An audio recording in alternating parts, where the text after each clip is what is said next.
Hi guys, welcome to week 10. So this week is Inspired Action, and I am really excited and privileged to be here today with Joe Figliano from The Power Within. And I'm going to be asking him a few questions about his experience and tips around inspired action.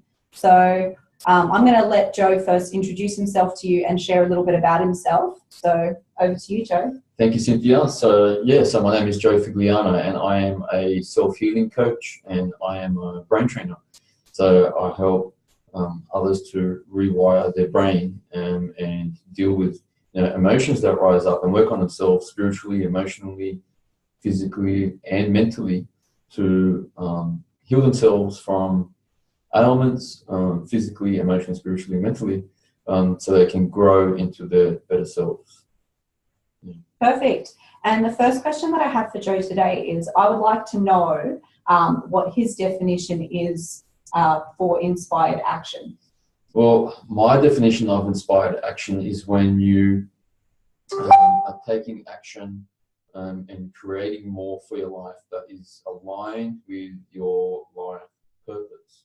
So it's aligned with more of what you're here to do, and it's not necessarily led by thinking. It's more led by, so your first steps are actually leading from the heart, and you're feeling, you're actually embodying yourself into the actions that you are taking on your life, moving towards fulfilling your dreams and your desires. Mm-hmm.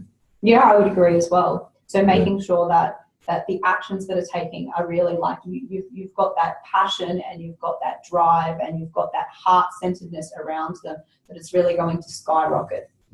So the next question that I have, thank you, Joe, is what's your experience been with inspired action? Well, for me, there's so I had issues with my health not long ago, about 10 up until 10 years ago, 8 years ago, sorry. But I had problems for about 10 years where I had Crohn's disease, which affected my digestive system, and I went through a lot of pain. I went through a lot of I was experiencing a lot of stress and anxiety in my life, and I was told that I was high risk of bowel cancer by specialists. I was told that I need surgery to remove a part of my bowel, and I'll need to carry a bag around to go to the bathroom. And I was devastated by this type of information, and there was nothing else that anybody could do. I was taking all different types of medications, and I was told that I was going to have this for the rest of my life, that it is a chronic disease that is just going to be with me, and I have to live with it and have to find a way to manage it. And I was not happy with that. I was not happy that there wasn't a solution for me. I wasn't going to, I didn't want to live with that. And, I looked, I went through a lot of dark times, a fair amount of depression, sleepless nights where I had trouble sleeping. I was moody. I used to get angry at people. I used to yell at, family, at my wife at the time, at my child, at my daughter. And that was, that's not the type of person that I wanted to be. And I needed to find a change. I was ready to take control over myself and my body, and to really change the way that I live, so I can become more of the person that I want to be in this life, and also be the type of person that is powerful enough to create the right conditions for my body to heal itself, so I can then keep moving forward to help others as well. And I was in a job that I wasn't happy with, so I was in IT, in computers, and I was stressing a lot, working hard, long hours, and I was working for money, and I really wasn't happy with that. So I was really, looking for answers, and I kept saying, I was in this victim state where I was saying to myself, why me? Why do I have to suffer? Why am I suffering all the time? Why do I have to go through this? Why isn't this happening? Why isn't that happening? So there's constant self-victimization. And through that, I finally got to this state, and I was doing so much of it at one stage because I had, all these negative things that I felt were happening to me. And and I finally started asking, why me? Why do I have to suffer? So it's the same question, but I asked it from a different perspective. So I started looking at things a little bit different. And so instead of why me, it's like, why me? Right? Like, well, I don't. Right? So from that, I started seeing some light through the darkness. And I started seeing that, hey, I can heal myself. I can find a way to heal from this thing. It doesn't matter what other people are saying. They don't control my life. Doctors don't have control over my life. Other people that are suffering don't have control over my life. Right? My outside circumstances don't have control over my life. Right? I have control over my life. So I started working on myself spiritually, mentally, emotionally, and physically, and started looking at growing myself in all of those areas, changing my self-talk to positive. I brought in so much more gratitude into my life that every day I would think about, and I would say to the universe what I'm grateful for, which included my health, because I could be dying for, what if I was in hospital dying? Well, I'm not. I'm at home. I can walk around. So, thank you for my health. Mm-hmm. So it's really taking that gratitude to a deeper level. Mm-hmm. And from that, looking at things in, I suppose, in that light, so changing that perspective, that view from the victim view to the empowering view. And the inspired view as well. Yeah, of course. Well, that brings on inspiration, because I'm able to then visualize and look at and believe of what I can achieve, right? Mm-hmm. So that belief starts to rise, and I start imagining what life could be like in this place, right? Mm-hmm. And that starts to bring on that inspiration for me of, now I'm going to take action, right? And that's where the action started to come into play. I started doing yoga. I started changing my diet. I looked into traditional Chinese medicine. I started connecting with nature. I started, more meditative practices, mindfulness with mindful about what I'm thinking, about what I'm feeling, my emotions that are coming into my body. So I started taking action in so many different areas of my life in different ways, right? And that is I could say that was my biggest experience when it comes to taking, or one of my biggest experience when it comes to taking inspired action. And, I had people telling me that, that it's dangerous what I'm doing, because, I might make things worse for myself, but I knew within my heart, I knew inside myself, within my heart, that this was the right thing for me to do for myself. And I knew that once I did that for myself, that I would then be able to somehow, I don't know how, but somehow I'd be able to help others, right? And I didn't know how I was going to help myself to begin with, right? I had no clue, but I felt it inside of here. And regardless of what other people were saying to me, regardless of what doctors said, regardless of what other sufferers were saying, that I can't do it. I was told that, who do you think you are? You're not a doctor. You're not God. This isn't possible. So, and look, I considered their opinion, but it wasn't part of me. It's part of only who they are, right? And that's okay. So I then just kept moving forward myself and taking action. And within 18 months of taking all of this inspired action, I became completely symptom-free, and I've been symptom-free for over 8 years now. And it's astounding. That's amazing. Yeah, thanks. Yeah. So, doctors have called it self-induced clinical remission. Crohn's and Colitis Australia, they've called it mind over matter. But really, it is about balancing the self and creating the right conditions for the body to heal itself. And it's something that we all have inside of us. We all have something special that is inside of us, and it is all about starting from a place of self-empowerment, which starts by moving away from that victimization, that self-victimization, and moving towards, I can do this, and the self-empowerment that way. Yeah. That's amazing. Thank you so much for sharing. You're welcome. So the next question I have then, from all of this experience that you've had, what would be your 5 greatest tips that you could share about how to take inspired action? So the first thing is, or what I've already explained, and that is about moving away from that victimization cycle of, why am I suffering? Why is this happening to me? Why did that person do this to me? Why can't this person help me? Is there somebody else out there that can help me? And so it's about moving away from that, because that's self-empowering. So when we think that someone else is going to help us, right, that is not giving ourselves that power, right? And so it's moving away from that and moving towards, I am going to help myself. Right? It's moving towards, I am going to do this for myself. Right?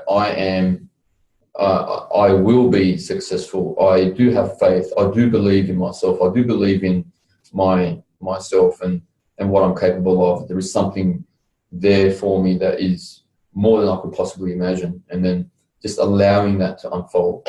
That's step one. Mm-hmm. So the second one would be, once you've done that, once you're stepping into that more of that empowering self-talk, where it is, I can do this, instead of looking for outside, you're looking at yourself and what you can do. Then it's a matter of, obviously, you want to find out what actions to take, right? And so, and it's a perfectly okay to be in a state of, well, I don't know what to do, right? I don't know what to do, and that's, I don't know what to do is actually the first step of finding out what to do, right? Because when you want to do something new for yourself, like take inspired action towards a dream or desire that you have for yourself, when you want to do that, you really need to find a way to figure it out. So I don't know is the best place to be to begin with. And from that, it's about, if it could be anything, then what could it be, right? So where can I start? And a good place to find out is by, stepping into nature. So going into nature and spending time on your own as well. So the second one is asking the question, if there's any type of actions that I could take, what actions could they be, right? What is something that I can do for myself? That's step number 2. Number 3 is get into nature. So you can do both of those things hand in hand. So you can write down, one thing that worked for me is writing a question down of what is it that I can be doing for myself next, right? In terms of achieving this particular dream or desire. What is it that I can do? And then I would walk into nature and quiet my mind down and walk barefoot.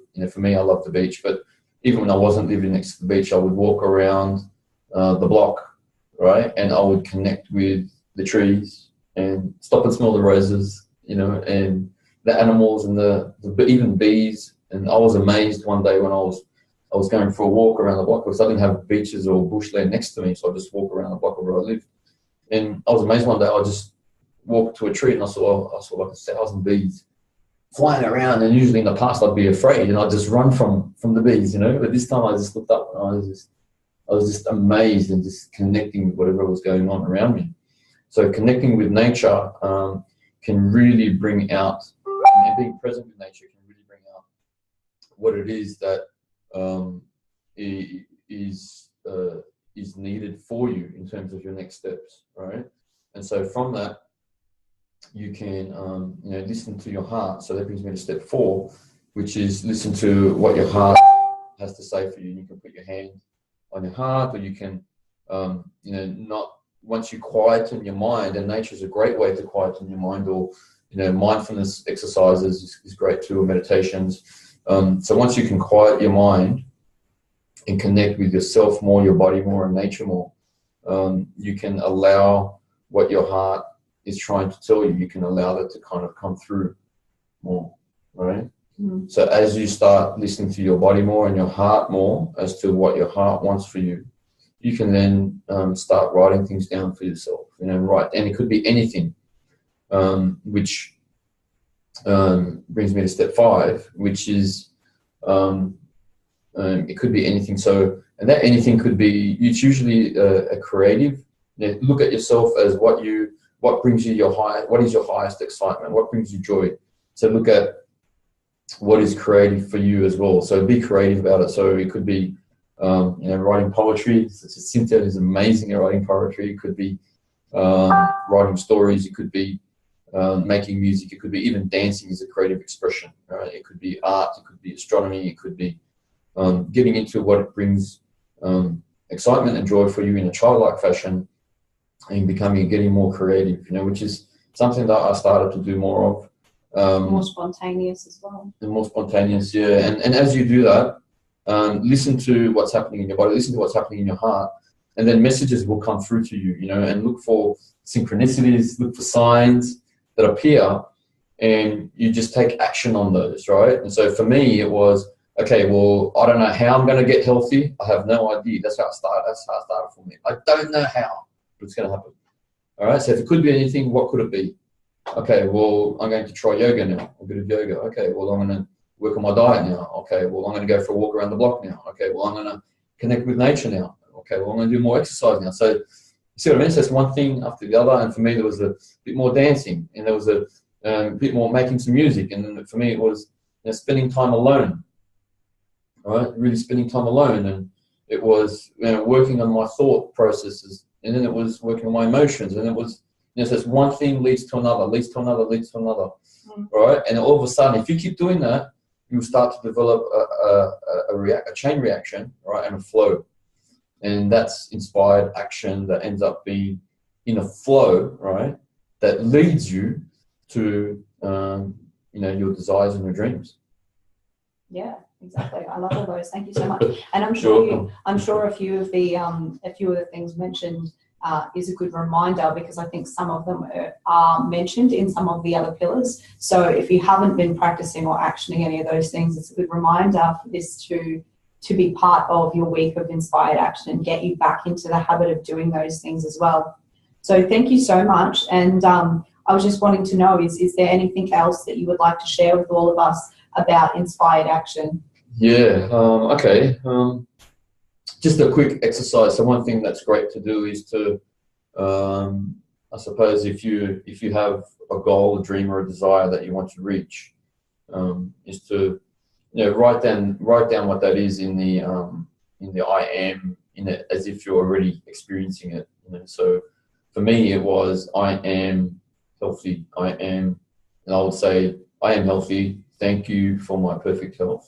That's what I would say. That's what worked for me. So it's important for you to write down what it is for you. All right. Once you've done that, then it's about really connecting to three aspects of ourselves on that dream or desire. And so one is our emotions. So what would we be feeling if we were experiencing that now? What are the emotions that we would feel in that state? All right. So imagine that. And then the other one was second is what would we be seeing when we are in that state, and third is what would we be hearing when we are in that state of experiencing that dream or desire. So we can close our eyes and breathe and imagine being there now, right? And imagine what our senses will be experiencing in that place, right? And then just letting go of that and having faith that will come for you. And from that will help to bring about more. You'll help to train your unconscious mind to bring about more opportunities for you to take more inspired action. Perfect. No, I love it. Thank you so much. So I hope that you found a lot. I found a lot of useful information within the interview, and also connecting to a lot of Joe's story. So I'm sure you'll get what it is you need out of this. And enjoy week 10 and all of the goodies within week 10 for you. And peace, love, and light to all of you. Peace, love, and light. Bye. Have an awesome week. Bye.